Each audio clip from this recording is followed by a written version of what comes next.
Hey there. How's that for silly? Ugh, all stiff. This is gear I bought myself in the event that things would flare up again. Because that was such an outside of the ballpark kind of chance. Let me turn that down. There we go.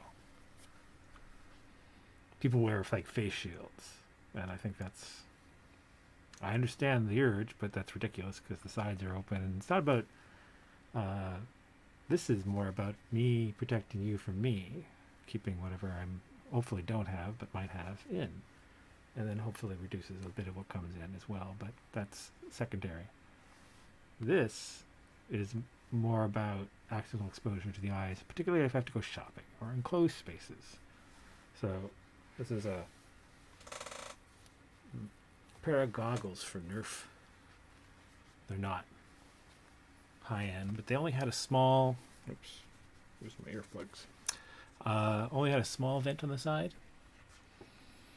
so I filled that with some nylon, a couple layers of, which isn't an amazing screen, but I figure there's no inward draw here, so that should create a fairly neutral, increased chance of catching stuff. And then the heat from behind it will probably push out a little bit positive. Very little positive, but anyway, you know, they're not airtight or super sealed, but I think they'll help. And better than a face shield. And then one of my trusty masks. I have a lot of those now. I have even that's right, there's a couple of those coming. I have some with my art on it.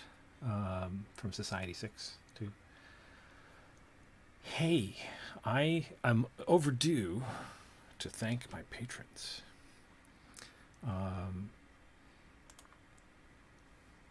So, let me just get myself oriented for a second. I've got the chat open too. I'm not running the Discord right now, so because I'm going to talk, and I don't want to get distracted by the people talking to me. So thanks again for your support, everyone.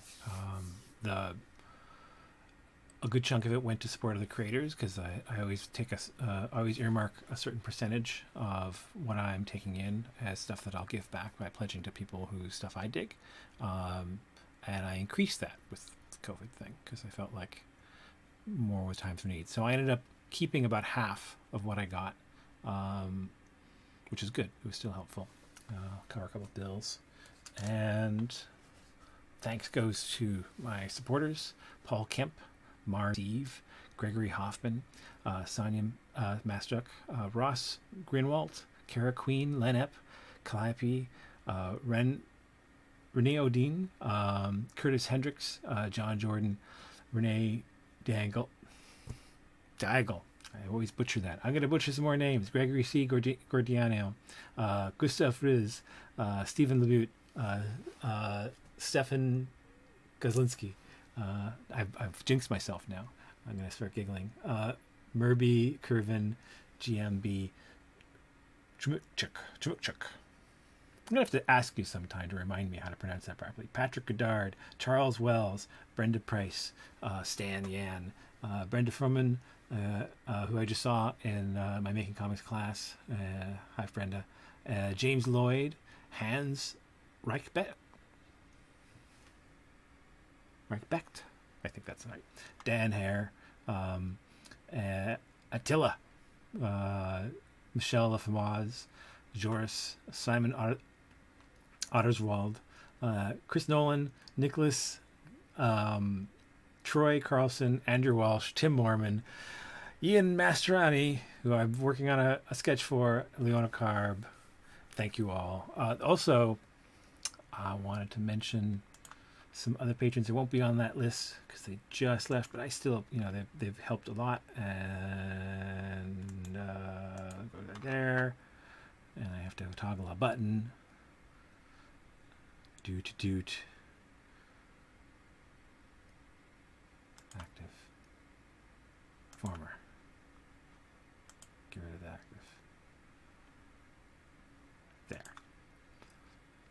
So George, Colleen, Jeremiah, Shergel, Mark, Dora, Michèle, Kieran, Mr.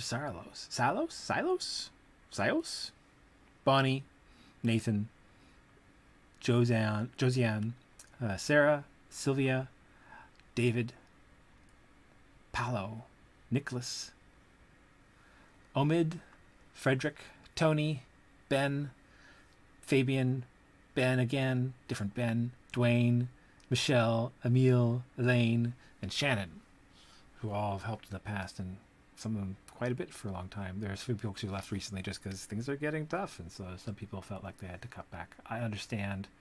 I even did a little bit after this month, just because my next couple of months are a little up in the air. I have money coming in, but I'm not teaching as many classes as I planned, as I would hope for. As like around the New Year's, I would have expected to be around now. I had some savings. There's still kind of a bit of a padding, but it's whittling away. So I think I've mentioned in other live feeds, I've started looking for animation work in town, which is something I used to do a long time ago, but it's been different strategies during different recessions, but I've always found it's good to get ahead of a recession, find some stable work. Sometimes I go work in restaurants, sometimes I work in animation studios. Freelance is not something I ever really stopped doing, but being able to really rely on it full time requires, it depends. Like back in the day, it used to be that, okay, there was one of these things that I need to open, and I need to do that before I focus. It used to be that when recessions hit or things went slow, the arts actually would do pretty well because people wanted to get a break. But that was also when disposable incomes were a thing, even when you were kind of broke, and the inflation, this crazy idea. And I remember when people told me about it as a kid, I was like, that doesn't make fucking sense. That can't go infinitely. But no, the head of the U.S. Bank believes in mathematical infinity, and somehow thinks that that's going to apply to the real world. No, that's like the only true infinity in the real world is entropy. All things wind down. So, yeah, I always thought that was a bit skeptical of a notion. And so here we are, and once again the system revved up and then collided with stupidity and disaster, and is now imploding again. And sometimes we do it to ourselves, but also systems aren't infinite. And so when you see the writing on the wall, have a strategy. Always have exit strategies. Always think ahead a little. I was talking to my wife recently, and she's gotten the impression I hate chess, which is not true. I'm just not very game oriented. I'm not sure if that's a fault. I play a little bit of gaming, but like I installed Steam several years ago, and I've used it probably 3 times. So, not really where my brain's at most of the time. But what I learned from chess, and I enjoyed it for a while when I first learned it, this is when I would have been around 10, I think. And it mostly was the thinking ahead. I was never like brilliant and able to think 20 moves ahead or some crazy number, but just that notion of planning for a future and thinking about not just one route, because we don't know, but trying to imagine a wide range of possible outcomes, and then do a bit of strategizing about which was the most probable you thought from what you could know, and what you could do to potentially prepare for that and do your best. In real life, it's obviously a lot more complicated, but all to say, it is a good time to hedge my bets.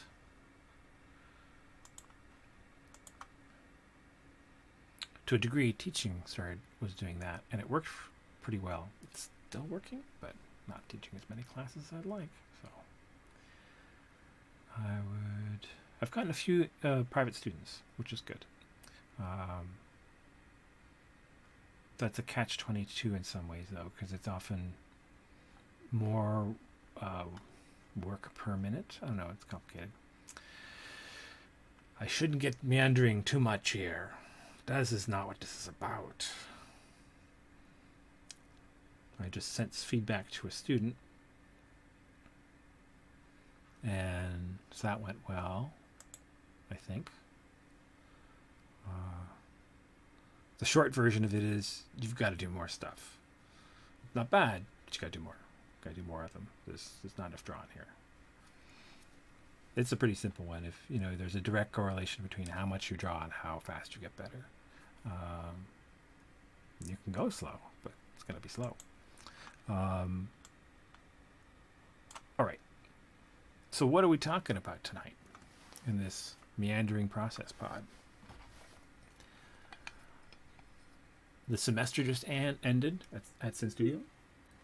I think that went well. So I'm going to be putting together the student anthology over the weekend and adding it to the class site. I should show you guys that. So it is student comics. There we go. I have makingcomics.spiltink.org, the website. It's basically the workbook textbook for my course on making comics that I've been teaching at Sin Studio, but effectively could teach privately too. Just scrolling through to see what's here. I think it needs updating. I missed a book that I have the stuff for, but it didn't get done because it happened during the pandemic and my brain short-circuited. But here, so this means I want to go to I guess I'm going to add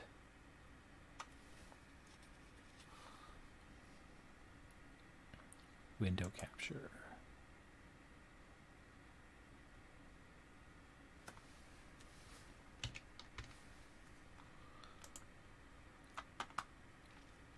There we are.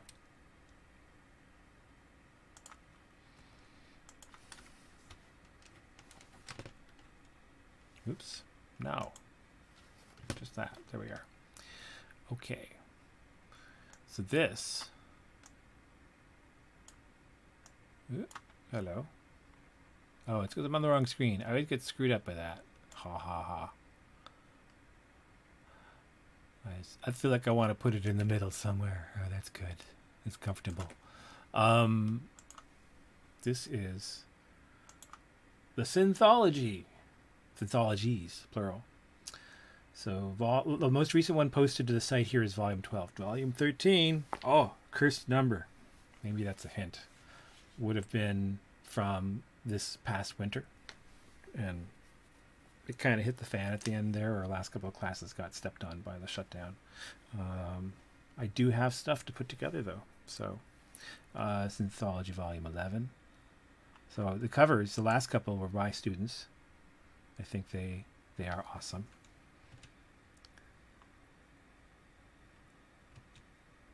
Okay, that's me. For a while there, a lot of people were focusing on stories, so I didn't have like showcase stuff. But there's many issues, and everything inside is student comics. And you can go to issue to read them. It used to be that I could embed stuff, but issue's taken that away. But these, I think, still work. Yes.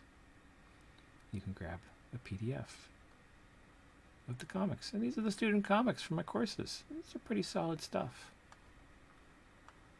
A lot of people come to the course and are surprised to learn that making comics is a great deal of work. That's a shock to some.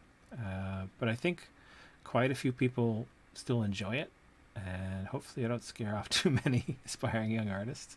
But I don't know, I like to be honest about it. I don't want to...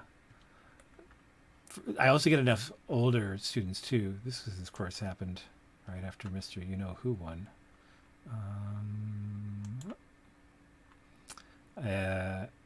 And that's a cover I was talking about in the course. I talk about studying, especially in cartooning course, my upcoming intro to cartooning course at Sin Studio. I encourage people to make a formal study of other artists' work by trying to riff on it and see if you can capture their line. It's a good way to practice and to structure practice. There's also other things like just more fundamental pattern work and shading and feathering and all that stuff. But you learn a lot by looking at what other artists do and how they solve problems. My Charlie here is not very Schultz. It's meant to be mid Schultz anyway, so it's not like the late, but it still feels wrong. I'm happier with the Calvin. You know, it's not Watterson exactly, but I feel like I captured a little of the spirit. And then again, here's the student comics. There's some great stuff.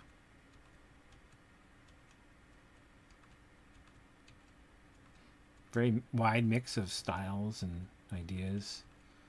And we go through doing short strips and then one pagers and then finally short stories.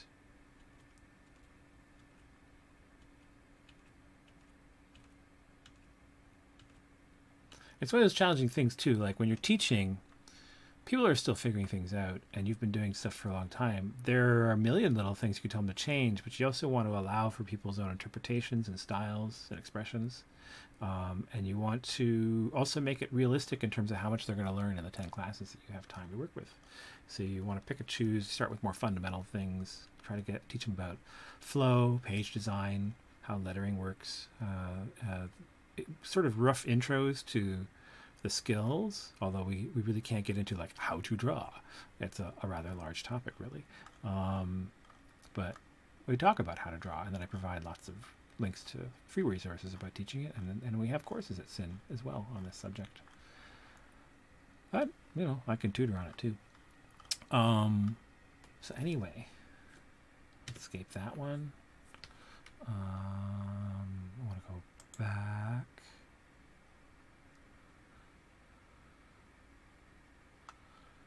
Oh, we're still stuck in that window there. What's happening? Student comics. Seems to have frozen. Okay, well that's enough of that anyway. Yes. So the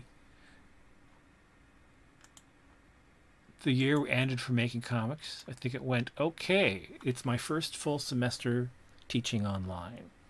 I'm gonna keep looking up there because that's where my screen is and I can see myself, but because I'm vain that way. But yeah, I think the online course went pretty good. You know, I did the last class, or is it two classes? Last two classes of the previous Making Comics. That would have been in the spring. That I did that online. That was my first time, and now I've done a full suite of the 3 courses I teach at Sin Studio for the last 2 semesters. Yes. Now I've done dynamic drawing, intro to cartooning, and making comics all online. I was really skeptical about whether dynamic drawing would work online, but I think I found ways to make it work. And I'm thinking about how to make all of these work as more structured courses on my Patreon. So that's something I've got to develop. There's already have a plan to take a lot of the individual modules and break them out as lessons on their own from the course structures. So that's cool. I feel good about that. And then I am also currently, as the headline on this stream would suggest, I'm basking in the finale of my 40s, because in a few days I turn 50, which is worth note. It's not a huge deal for me. I'm kind of have been blasé about birthdays for a lot of time.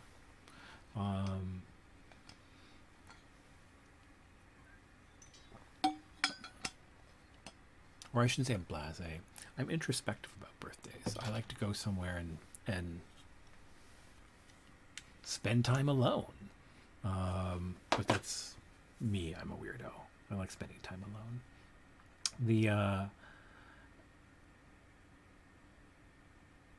It was one of those things, like it's one of those days where there's always this pressure to have a good time, and I prefer to be content and reflect on where I am and the journey so far and how I feel about where I'm at the time and what I might do next, maybe. I don't know. So I've been doing a lot of that, as I mentioned, looking at animation work again, getting back into the saddle for working on Mind Engine. The last couple of, the last week especially, but the last couple of weeks of work, a lot of it you've seen on the live streams here. If you haven't already seen, you can see on my channel. There's a bunch of live streams. Up the recordings are up in the library. I want to close this. Yes, I will save it. Student work for my class. It's gone pretty good. I was getting into doing the line work with Zipatone on A Crowning for Lessons, and then I was inspired because I wanted to try the brushes, the watercolor brushes and stuff. I was inspired to dig back into Dream Life, which I haven't worked on in a while, and it went real nice. I can't wait to draw some pages in there. So far, I've got 2 more to add tones to, 2.5, which are in sneaky D's. And because, like, when you get old, when the shady booze can you used to go to after work, that then moved a couple blocks down south in downtown Toronto and became a Tex-Mex bar, punk Tex-Mex bar that you spent most of your 20s in. I was there like 5 days a week, sometimes more, and knew all the nicknames and got invited to regulars parties and shit. And here's the fight: I don't even drink, but they had great milkshakes and tacos. And well, it was a Tex-Mex bar, a shady punk Tex-Mex bar, so there were some sketchy things. I got a metal fixture, little aluminum thing that would hold a cable up, probably something from the hood because it was over the fryer. Probably one of those things that holds the electrical work in the air hood. Didn't break a tooth. It was okay. This is a place where Adrian Churchill, a guy who I still know on Facebook, I'll have to tag him when I post it, used to host bingo on Wednesdays. I think it was Wednesdays. I have somewhere I have audio recordings of a documentary made when I had a radio show on CIUT, Signal and Noise, and then later called Channel Zero. Spelled it all out. And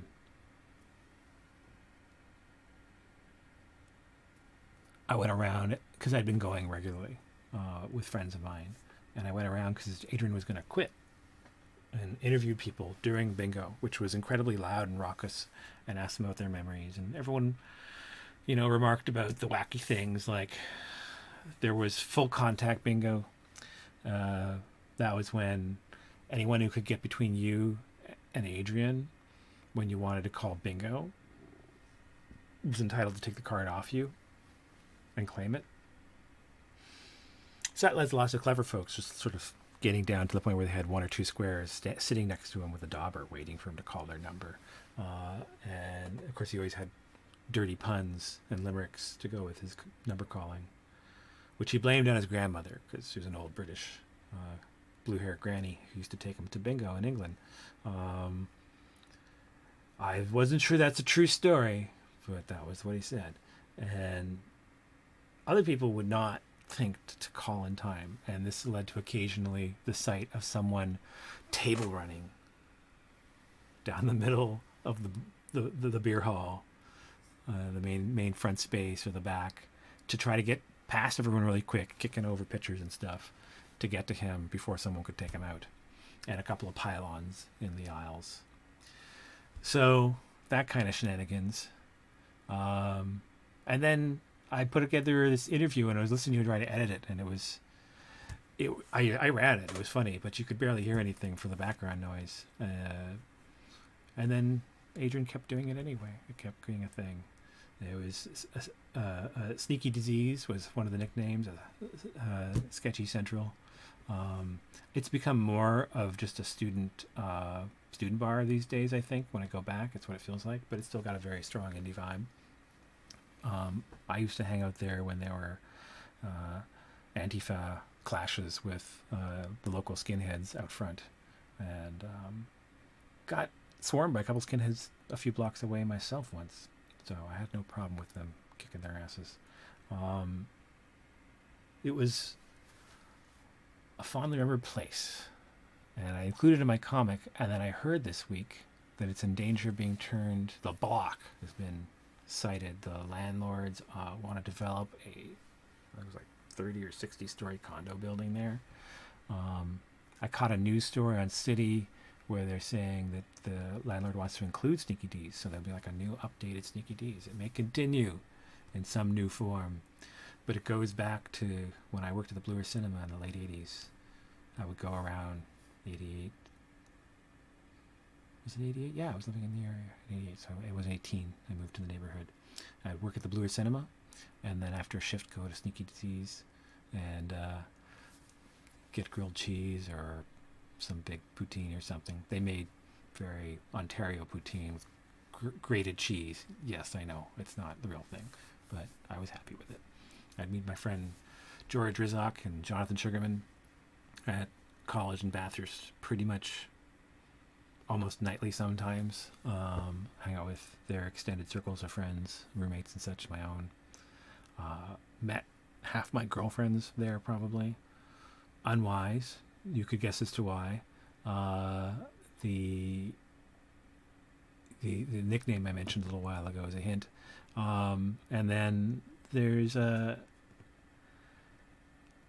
some stuff, some artifacts that it's fun to go back and see. Like one day, George and Jonathan and I were walking back from the dance cave where we used to go every night. Yes, just like in Scott Pilgrim.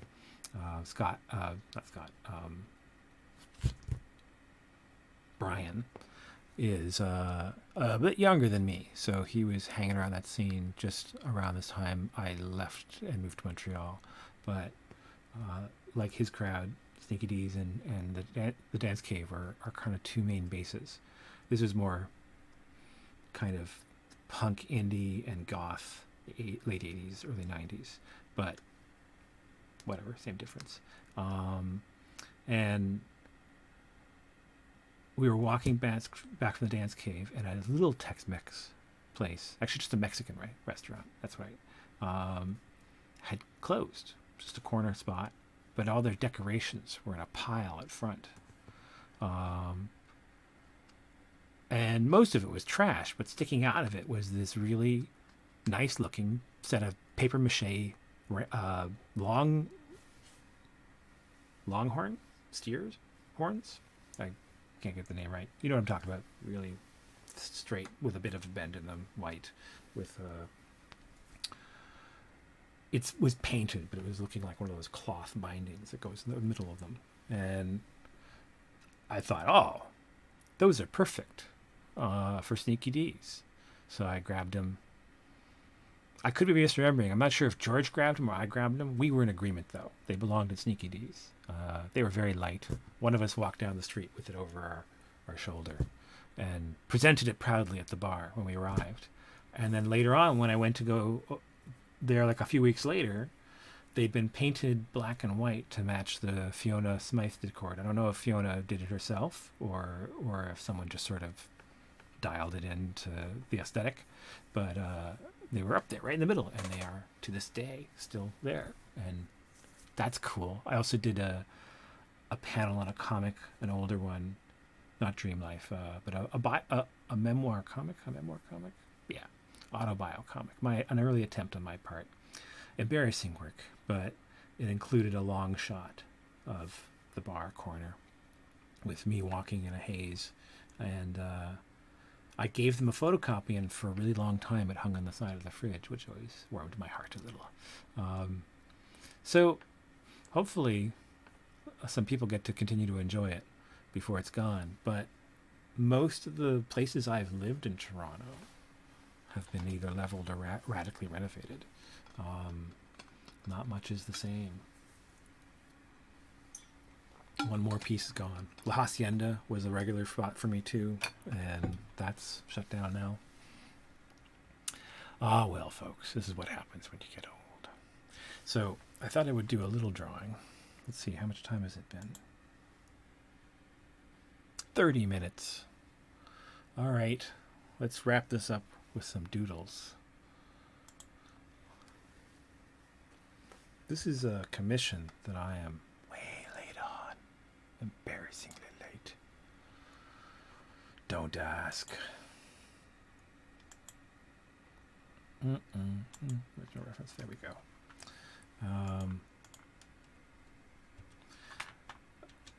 A couple of sons who are a lot older than what I'm basing this on now from a patron. I want to be drawn as Spider-Verse characters. That's tricky.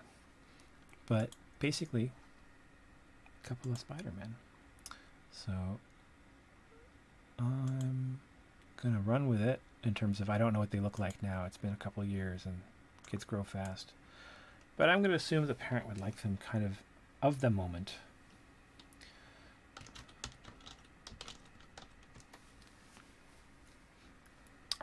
It would be amusing to me to do one as the pig, but I think that would probably be rude. So I won't go there. I'm not gonna do Milo as much as he's cool, because they're a couple of red-headed little white boys, and they're cute and all, but I think that would be probably rude. Let's not do that. So I'm gonna go with Noir and Peter, I think. The question is, who gets to be Noir?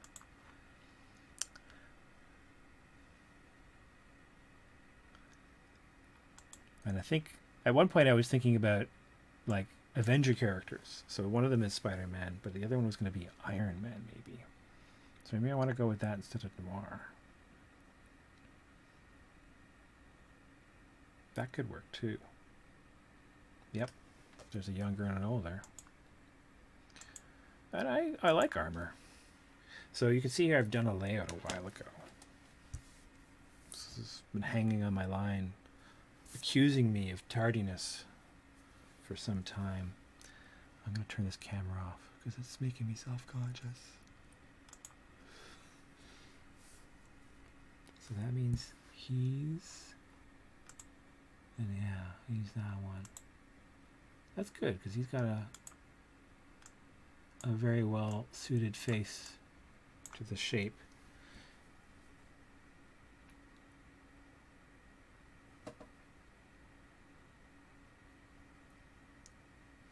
So I've got a bit of an up angle, but he's looking a little more the other direction and laughing. I think the laugh will work, but I have to rotate and tilt the head down. I have other photographs of the same kid, so that helps. I talk a lot. When people bring up things like aphantasia or learning to draw and not knowing how to make things look right, I always talk about how, well, the start, get some reference. Don't be under the illusion that you're supposed to like pull things out of your asshole without any reference. That's not true. But then by doing a lot, you can eventually learn the same way you learn how to write words. You can learn how to reliably create forms of a wide variety.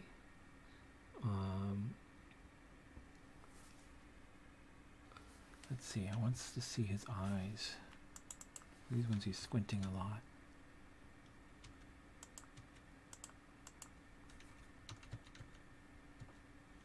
Oh, I don't have anywhere I see his eyes clearly. Okay, so this one we'll have to do.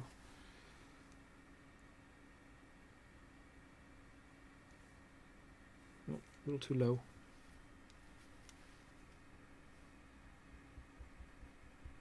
Nice thing about needle eraser is you can pinpoint things. I haven't been doing a lot of stuff on paper lately because of the printer malfunctioning, which I'm still unresolved as to when I'm going to spend the time cleaning the heads, or I might just throw money at the problem and replace it. It would suck though, because it's not that old. I don't like tossing things that are less than 5 years old. That's just wasteful and expensive.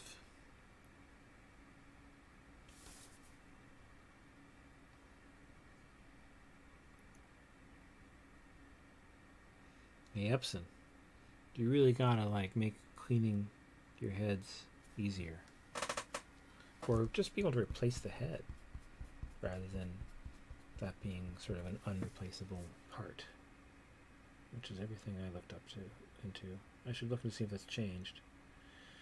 But last time I had a problem with the heads, that was the case. So I got a kit. You get a little thing with like a warm solvent you use, and you run it through the machine onto a blotter, and it can help out with some situations. It definitely improved things a little, but that's good. As transparent eyebrows, very light, and a huge smile. That we're definitely going to use. It's technically even bigger. I'm going to have to make his face a little rounder. That's what's happening. I haven't done it quite enough. So I was just talking to a student about what I'm doing right now that they need to do more in their studies, which is takes time to learn how to draw. If you want to draw at a professional level, even if you're interested into doing more cartoony stuff, you actually want to develop the skills to draw fairly decent, or more realistic anyway. Like, you may never actually be a hyperrealist or something like that. You don't need to accomplish Renaissance level mastery of your draftsmanship and anatomy. Wouldn't hurt, but maybe if you want to draw comics and animation, it might be unnecessary. But you do want to practice drawing real stuff so that you understand the shapes of real things, because that's the source of the shape language that will make your cartoon version of that real thing feel grounded and recognizable.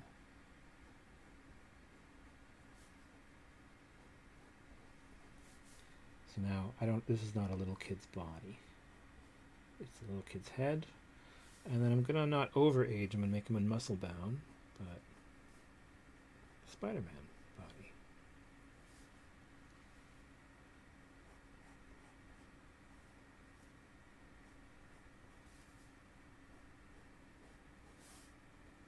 I've drawn Spider-Man a few times. He's fun to draw. I don't do superheroes a lot. But yes, I mean, like a lot of people, Spider-Man was one of my first superheroes. The X-Men and Spider-Man. Because he was part of my father's diet of comic books.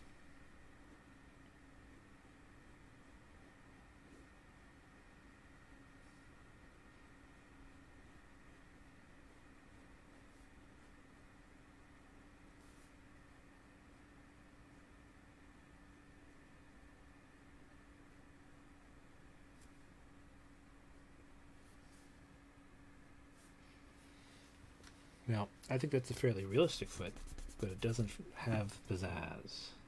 My first instinct to make it larger was on the money. Yeah.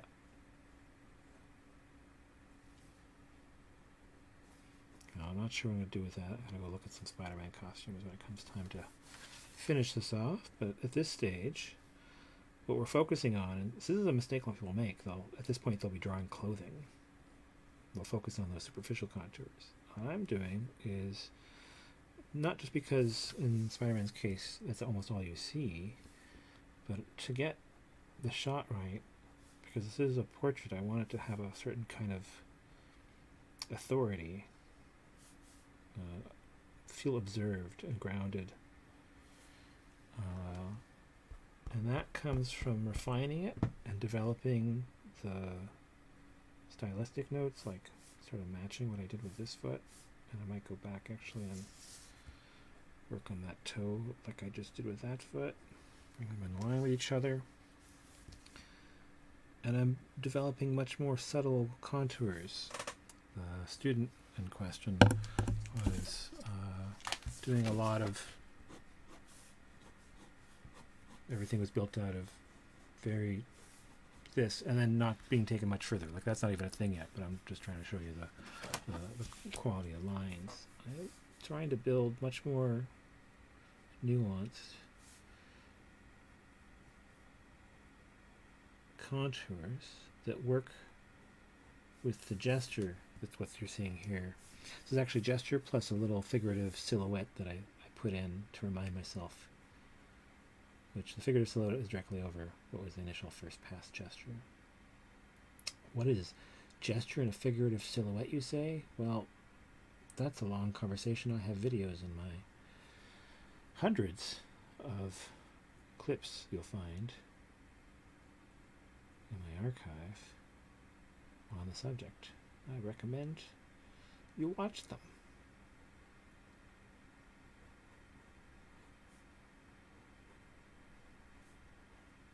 Gesture's kind of like one of my big things.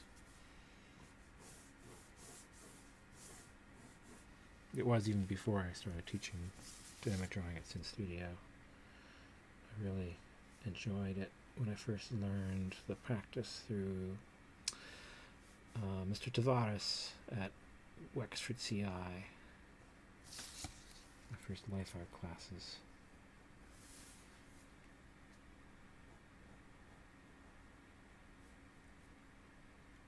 I can't remember what his first name is right now, but I really liked him. He was a cool teacher. He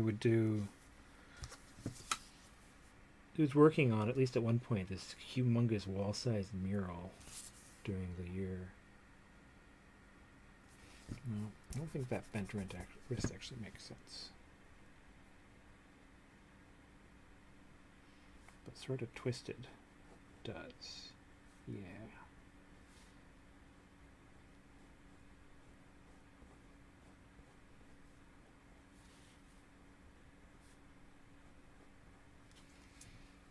Which raises the shoulder blade. These shapes that we do in the back here, you remember that that's muscle wrapping the shoulder blade. So where the shoulder blade informs the shape you get. There is a reason to study anatomy, not just construction.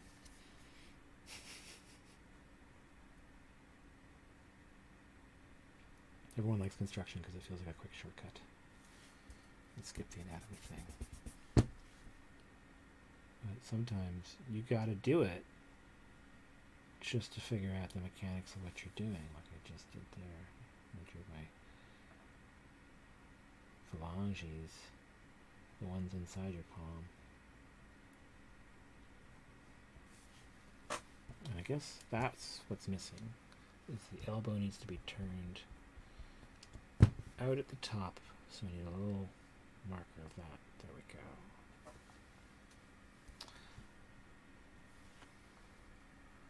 Bingo.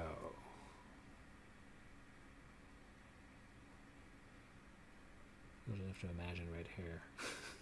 This is a private commission, so I'm going to add a little splashes of color here and there to ground it, do things like that. All right. So let's have a look-see. Jog my memory. Spider-Man.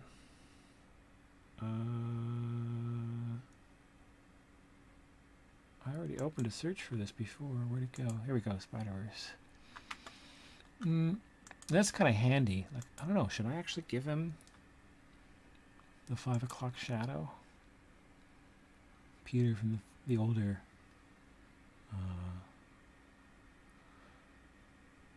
No, because I wanted to actually I'm thinking about him as being younger relative to Iron Man, so that's a different Peter. But here we go. That's a better view. So yeah, that's how I remember it. This is the classic open image, new tab.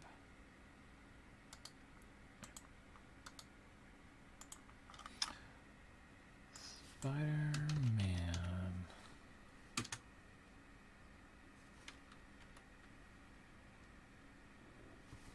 Oh my. I don't know if you guys heard that. Maybe I should use that one.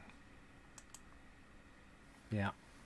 Because, you know, probably the kids really like the movie. It's got that funky fluted neck, which is a clever idea.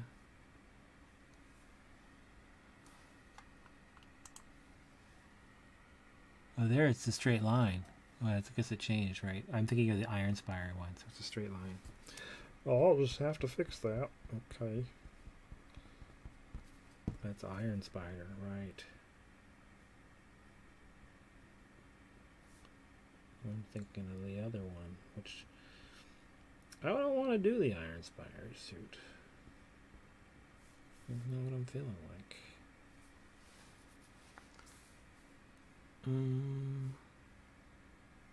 Chevrons, essentially.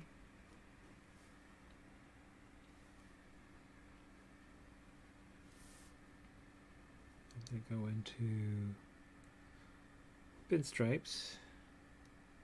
We go to here.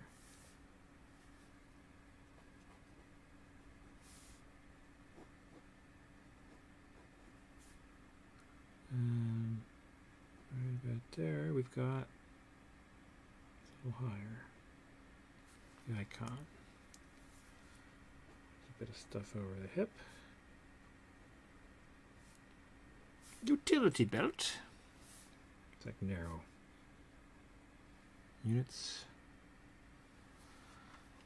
And lots of piping stuff. Open image, a new tab.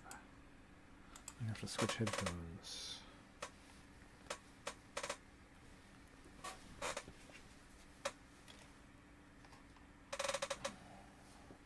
Where did my headphones go? Oh, there.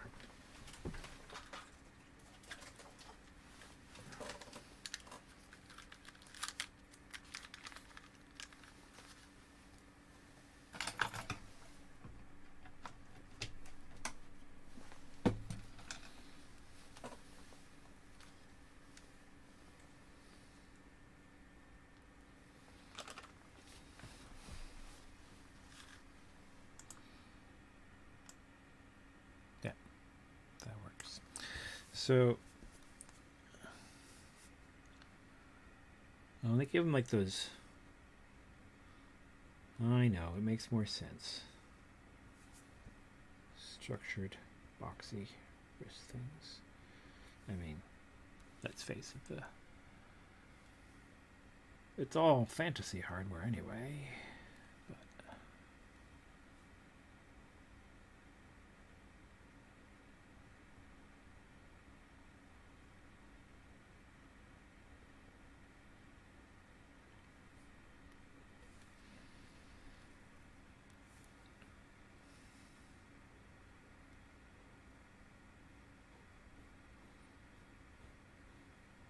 Give them some bumper muscles. It is all fantasy anyway, and so that's echoing the shape of the joint.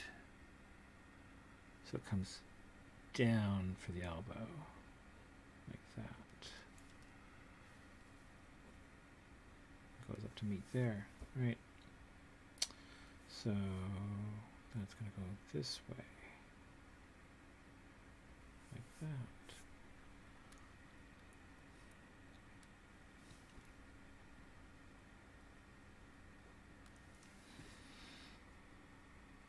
Only one on each side and asymmetrical. Oh no, asymmetrical. This bit's bigger than this bit. Oh no. Oh, yeah. Okay, yeah. I see it. So Raph, you know, make sure you're really drawing and really seeing it, not drawing what you think you saw. That's for a student.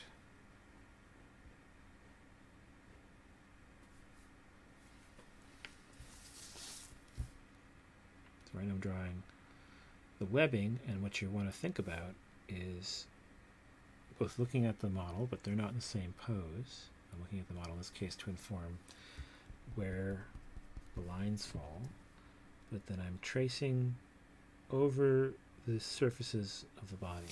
And in order to do that well, all the stuff I did before had to be rooted in some understanding of what those shapes were. And you'll notice that I didn't pull up, oh, I guess I didn't show you this, but I didn't pull up a picture of someone doing this pose. I just sort of made it up using anatomical information.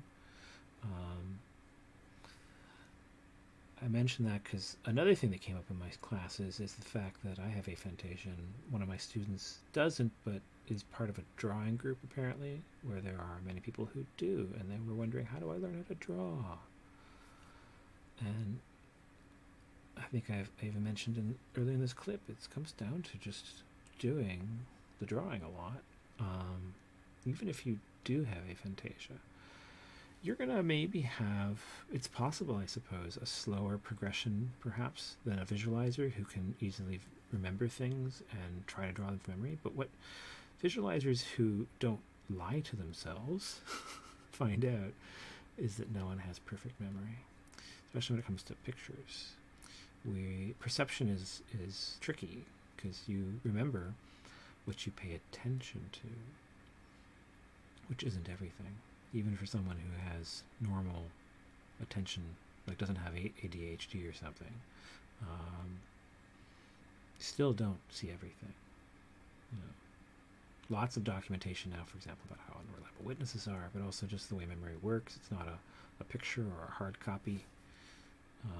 The record is ephemeral, and every time you recall it, you write over it, you re-encode it. The information is not sacrosanct, it's not preserved, unless you make efforts not to preserve it. I think that's interesting because in my case, I know that I both told stories about my childhood many times in the name of just entertaining others and to probably exercise demons myself. And then I know that there were times in those stories, in the name of entertaining others, where I fudged things a bit, exaggerated, whatever. And I don't think I lost track of which the true version was, but from everything I've read scientifically, I can't actually be sure of that. I may have come to believe my own myth. And it is definitely a given that this happens to people. It's not that you forgot, it's that you don't remember really, you reconstruct. So every time you reconstruct your life, you, like historians, might make a mistake.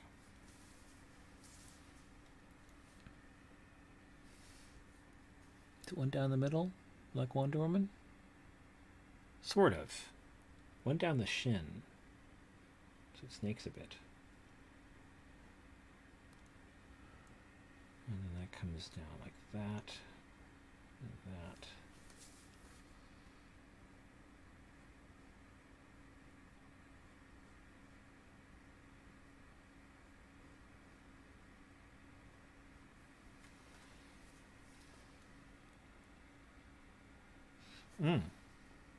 They're longer in the bottom. Just caught that. Remember to look, really look. I just prefer my needle eraser so much more. It's so much less likely to smudge. Yeah.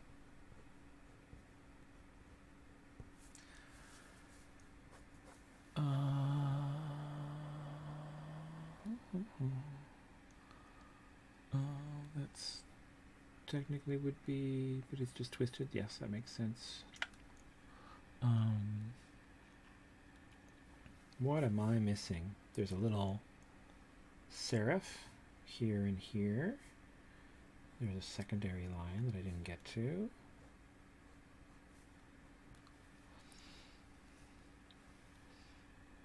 It goes like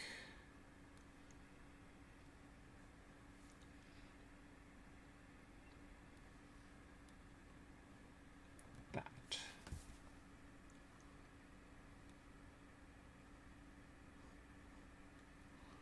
And it's on the inside of this one too. Yeah.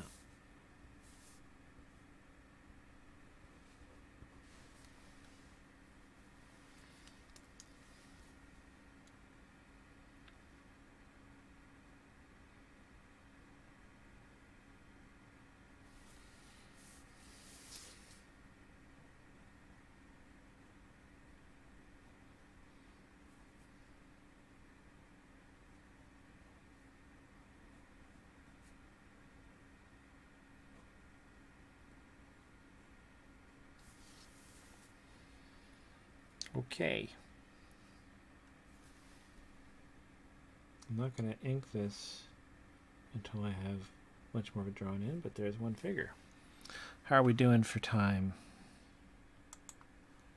I usually try not to make these long, and it's almost an hour. I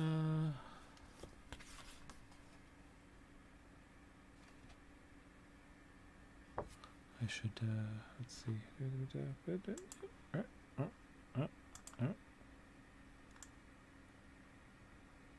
we go.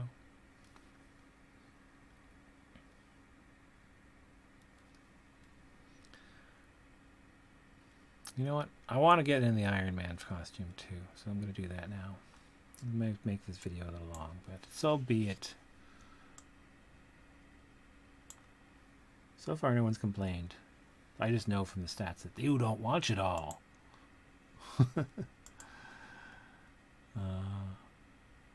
Oh well. At least for those that want to. So, I guess we're doing Iron Man.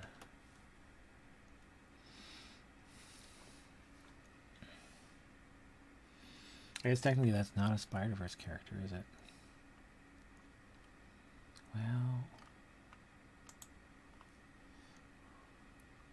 I think it's a better fit. That's just my opinion. I'm gonna get the damn drawing done, so I'm gonna go with my opinion. All right. This one. Okay, focus on the kit first. Let's do.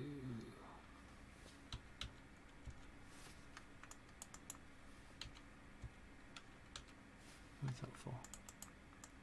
So he's got a longer face.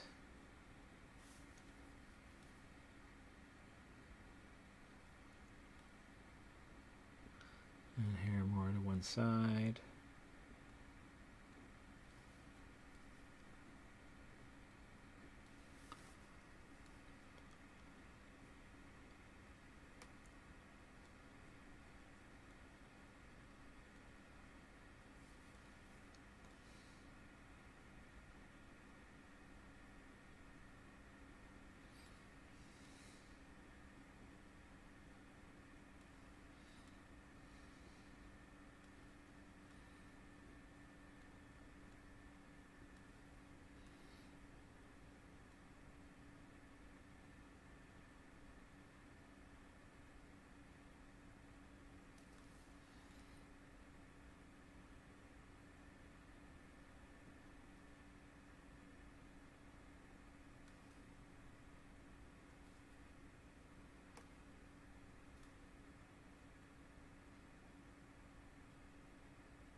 know they both got long hair now. Who knows? Oh well.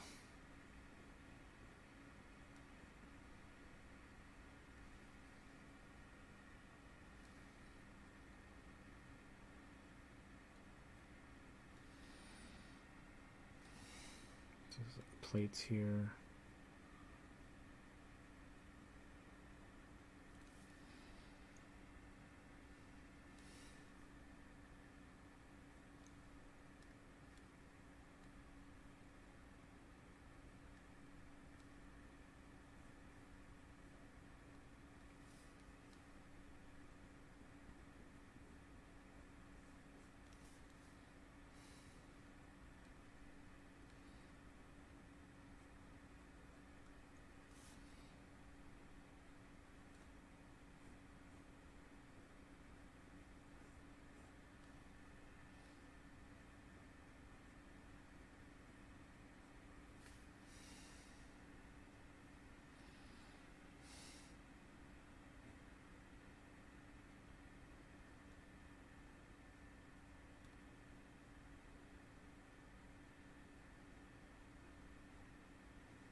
Actually, I want to put him in the propelling pose. I don't like the way that arm's looking. It's too Superman-y. And that kind of interesting, more rational, hands-down pose that you saw in the comics sometimes, but they really went for in the movie because it made more physical sense.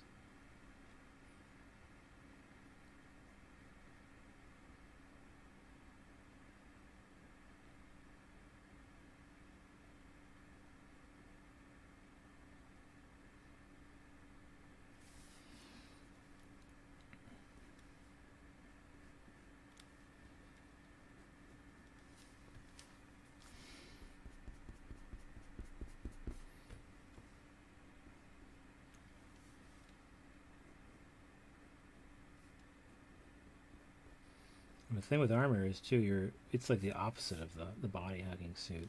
You're trying to like build out both for, some sort of, it's all magical thinking, but some sort of notion of making room for the hardware.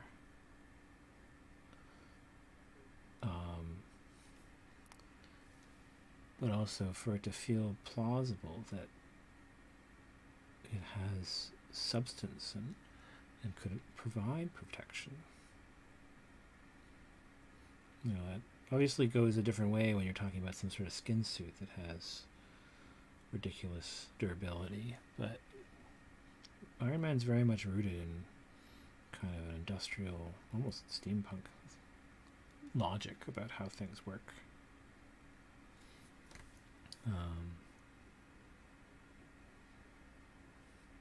So you want to see that mechanism.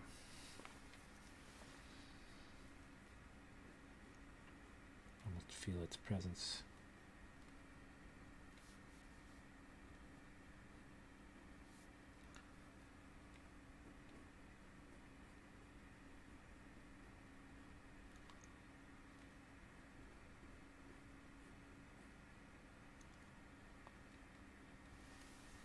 What's going on there at the top there? Is that like a little thing?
are connected to the boots. The kneecaps connected to the shin pad. The shin pad connected to the ankle. Yes, ankle shielding. And the ankle shielding, which I've muddied up. The ankle shielding connected to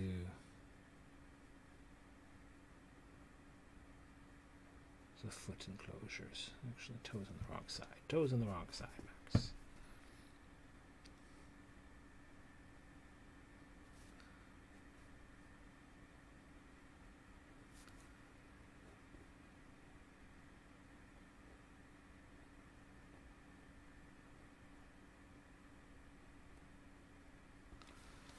There we go. It was going really fast though, so maybe his hair needs to be a little ruffled.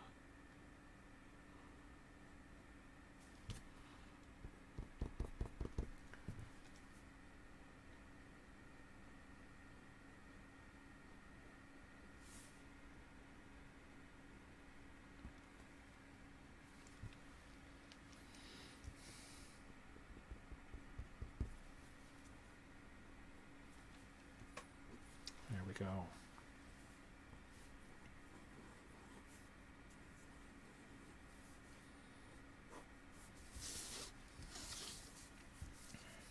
I talk about this a lot. Digital drawing or drawing on paper, make use of the mechanics of your hand to get smooth curves and compound curves. In this case, I'm specifically working with the natural arc of my wrist to get a nice curve without having to pull out anything. And I know I want it to go a little too tight.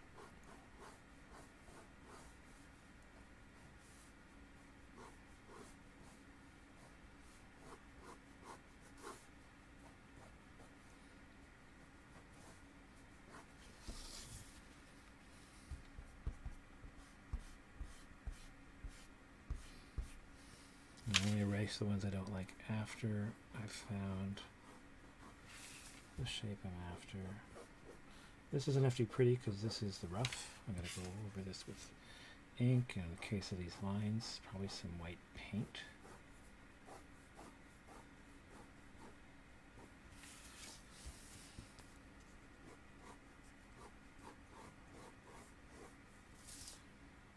Nope, don't quite like. Don't quite like.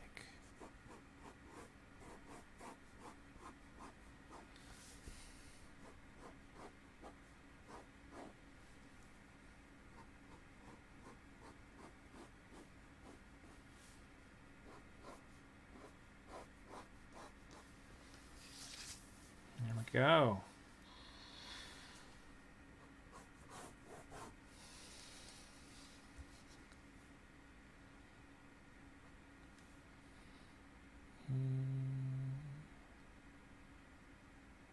What's he doing? He's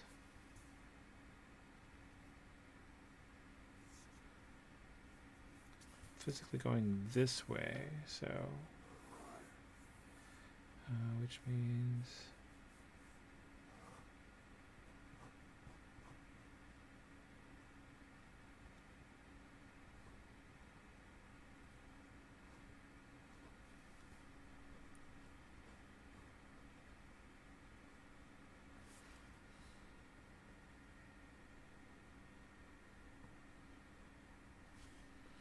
no, then his fist is not tight. If that's the case, that looks wrong. Keep it tight. But it's coming between his fingers. That's what I'm trying to get across. Sort of wrapped around. I know a lot of times we'll draw him as though that's not a thing he has to do, but I like the look of that. It's going slack as he's just hit a new zip line and go on into a swing. Alrighty, there we go. There's obviously a lot of background left to do.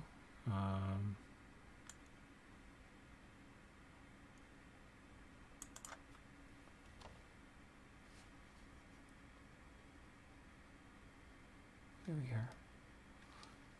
A lot of background left to fill in. It's going to be a wide angle Manhattan cityscape. But there we go.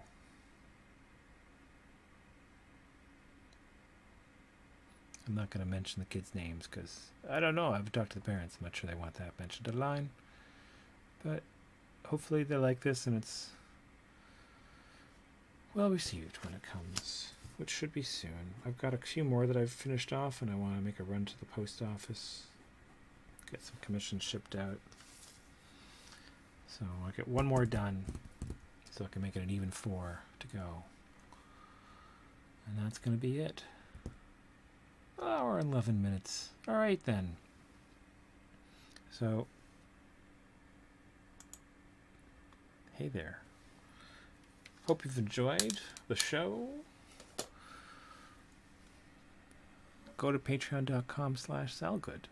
Pledge a couple bucks to read the comics. $5 and I will draw your social media portrait at some point. We're a little behind right now, but I'll get to it. Several times, in fact. If you stick around for a while, I'll start sending you books anyway, even if you haven't technically ordered any. And at $10 a month, you can be a student patron. Details in the doobly-doo. Patreon.com/salgood. SalgoodSam.com will take you to lots of other things. There's a link to a link tree as well in the description text. And that takes you to a big long list of all the things that I dabble in. Sequential, the Canadian Comics News blog I publish. I don't do the magazine personally, but that's under our umbrella. Brendan Montgomery initiated that, and it's his baby. But it's brought some wonderful expanded content to our platform. I'm currently editing interviews. I just did one with Ho Chi Anderson. That's really cool. I don't think I was my best, but I tried to do my best, and I have to go edit that, and out of it, call a text interview that will be in the next issue of Sequential Magazine, cover story. So, gotta get on that. And I've got 6 others in the can. 2 of them are edited. I want to start posting them on the Sequential YouTube channel, and it'll be on the Sequential website, of course, and our Facebook page, all the places. But in the channel page for this channel, you will find a link to Sequential's YouTube channel. Go subscribe there and hit the bell, and then you will get interviews with me and Sam Noir talking to Canadian comic book people all over Canada. And again, if 300 of you were to pledge just $2 a month, no joke, would actually pay my rent and my bills. That's all it would take. And then I would be very comfortable with a bit of teaching and just working on my comics, and that would free up a lot of time and, more importantly, bring peace of mind and be rewarding in that I could make a living from just my comics for a while. And the teaching is part of it as well, but I would see that as more my own business rather than having to work for anybody else or go anywhere else or be on anyone else's schedule other than my students. That would be good for my creative focus for my own work because I could schedule my time more around that. So yeah, I'd really appreciate it. Also hit like, and if you haven't already, subscribe here. And thanks for watching if you have been, and I will see you around the internets. Toodaloo.